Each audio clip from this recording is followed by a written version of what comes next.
Alice, and today I will explain you a little about the dimension of consonant phoneme. It's important to describe what is a phoneme. Phoneme is the representation of a consonant sound. It's similar to the consonant of a consonant of the alphabet, but the difference of that is that it is written, or this is written between slashes and minuscule letter. To study consonant sounds, we can check this dimension first. Voice is how the sounds that we produced we can hear. What sounds we can hear when those sounds are pronounced, or when those phonemes are pronounced. For example, if the phoneme is voiced, or the consonant sound is voiced, there is a vibration on the vocal cords. How the sound is produced is important to know that first. When we breathe, the airflow that comes from our lungs pass for the larynx, and inside the larynx are located the vocal cords. The vocal cords are two bands of muscles that sometimes are moving when we are going to talk, or when we are going to pronounce something. They are moving and help to pronounce the sounds. If voiced, the airflow that passes for this part, for the vocal cords, vibrate. This phoneme, this sound, is pronounced the. You can put your hand in your larynx and feel if your vocal cord vibrate or not vibrate. So the vibration sound is a voice sound. If the consonant is voiceless, there is no vibration on the vocal cords. So as an example, this t. There's no vibration on the vocal cords. So voiced vibrates the vocal cords. Voiceless, there's no vibration on the vocal cords. Now, point of articulation and manner of articulation. Consonant sounds are characterized for these two descriptions that can help all the people that want to practice pronunciation recognize how these sounds, or what organs articulate. In the case of point of articulation, what organs help to articulate or participate at the moment to produce that sound. Example, t. The same is here, t. If you take care or notice carefully how the noun is producing, how the sound is producing, we can notice that the tongue tip, here is the graphic that represents all the articulators that participate in the production of the sounds. The tongue tip is pouring in this part, near this part, alveolar ridge. In this part is the place where teeth are located. So the tongue tip is behind the teeth. And then this sound is called alveolar. Its point of articulation is alveolar. This part, point of articulation. The other one, ha. We can notice that none of this part, none of these articulators are participated. Just the airflow passed for the pharynx and quickly escape for the oral cavity. So the glottal is the articulator that participate in these sounds. Ha is a glottal. or its point of articulation is glottal. The manner of articulation, on the other hand, is how the closure of that sound is produced. If the vocal cords are completely open, half open, or closed, or if there exists friction when the sound is produced. So in this case, t is a stop here. Its manner of articulation is a stop because the airflow pass quickly for the larynx, and we can hear a sound similar as an explosion. T, t, t. For that reason, the manner of articulation is stop. Ooh, it sounds. Oh, it's lateral because its manner of articulation is lateral or approximate due the airflow that comes from our lungs pass for the larynx, and when it's over here, the airflow escape for the mouth, but for right side and left side. So in the mirror is located the tongue. For that reason, the manner of articulation of this sound is lateral. Those are some examples. Now, allophones. An important notice. Exists, according to International Phonetic Alphabet, exists a chart that we can find that organizes all the consonant sounds and show us which are by voiced and voiceless, and what point of articulation they have or what manner of articulation they have. You can check that squared in here. Now, let's check this part. Allophones. Allophones is the same as phoneme, a representation of the consonant sound, but now in this case it's focused on the variation of that phoneme. For example,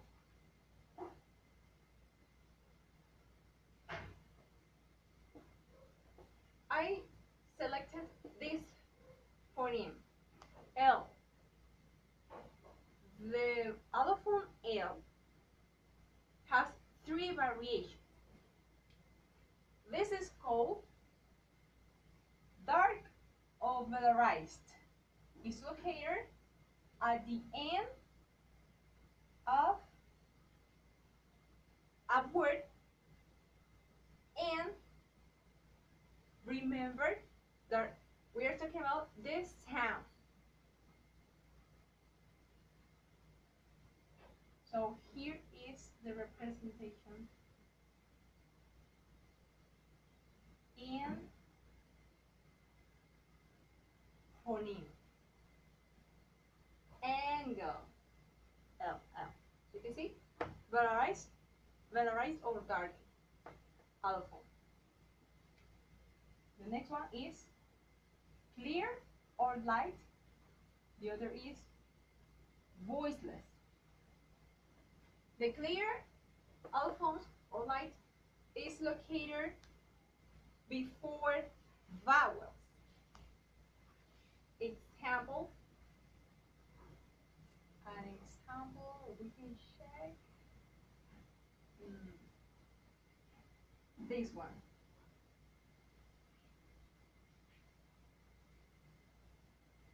Gallery.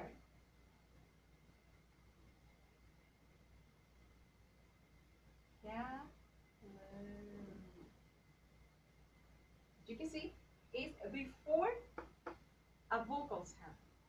L. It's clear and light. The another one is voiceless, L voiceless. We can find this in words that start with consonant clusters with the letter P. P. With the sound P. For example, play. And another one is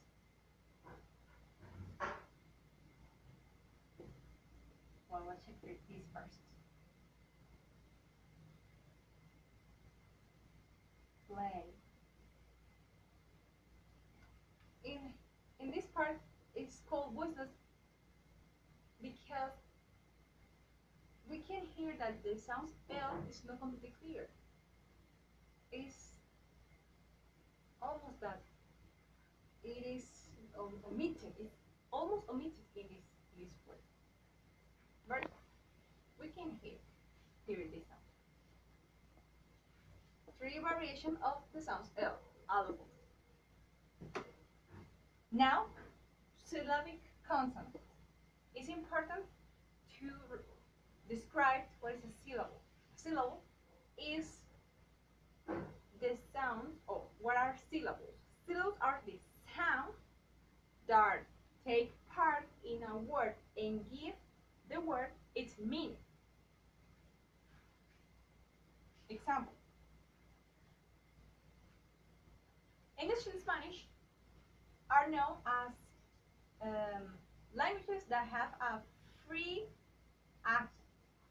So to study English and Spanish, in this case English, it's important to recognize the words and identify what are its syllables, because the syllables can help us to hear and recognize the meaning of the word, or what word it is. The syllables, according to Cheever 1986, some syllables are short and others are long. Maybe because the stress make that syllables sounds long. It have a strong stress. The stress is the prominence of that sound. Example.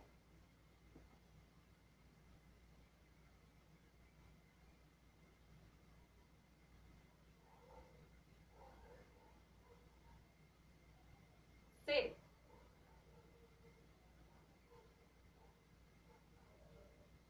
Family. Family.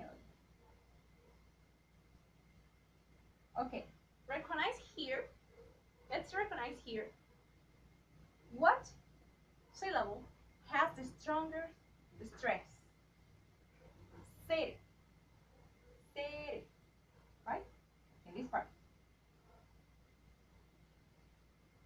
Sit.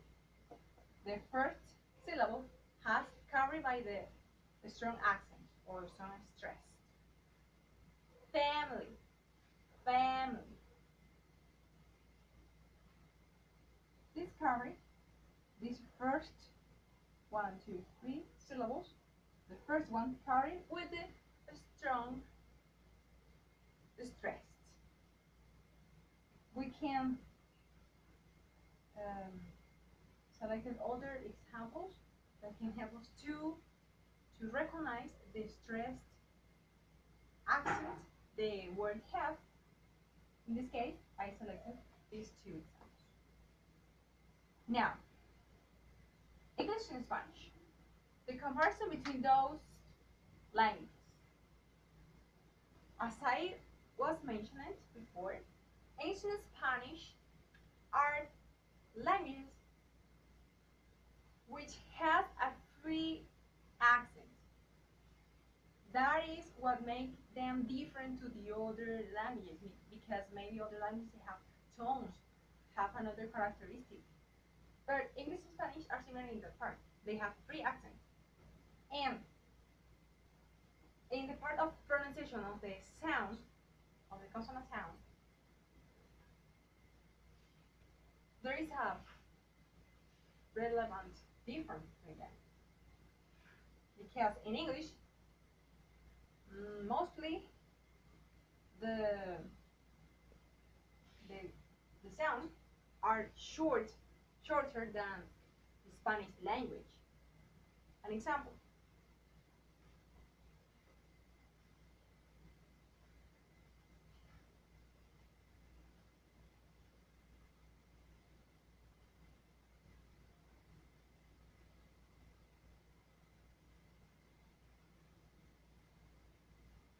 Oh, another difference they have is that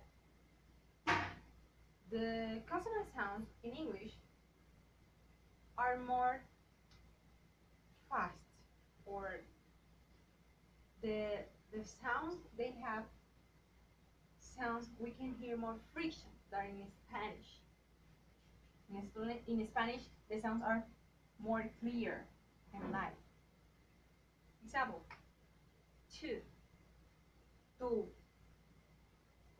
ti, ti. You can notice this part have more friction and some more stop, like sounds like an explosive. But in Spanish, sounds more clear and light. Consonant effect of the context and the production of the sound, the consonant sounds. We can study the consonant sound in an isolation way or in an individual way.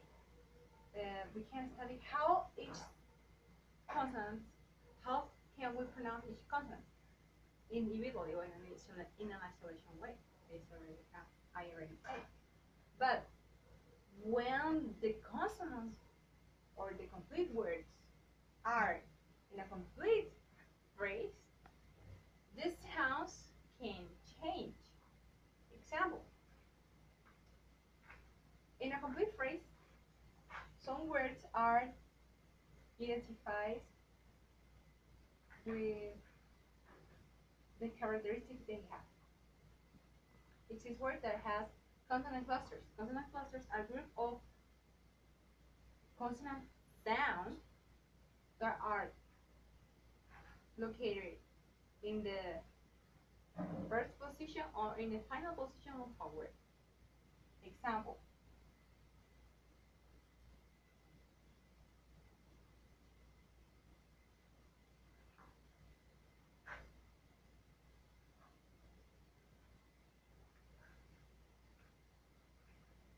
this is an example of the effect of the content and the production of the content. In this case, we can see, or we can check the pronunciation of this word, phrase, move it. In the simple pronunciation, we can say move it. But to speak more, natural, almost like a native speaker, we can use this. Move this. So the consonant, the final consonant, is pronounced making a linking with the next word that begin with a vowel. This is really common in native speaker, in the daily life of native speaker, because examples like this can help them to speak faster and say amount of words in a short time. So that was all for now, and thanks for your attention. Bye bye.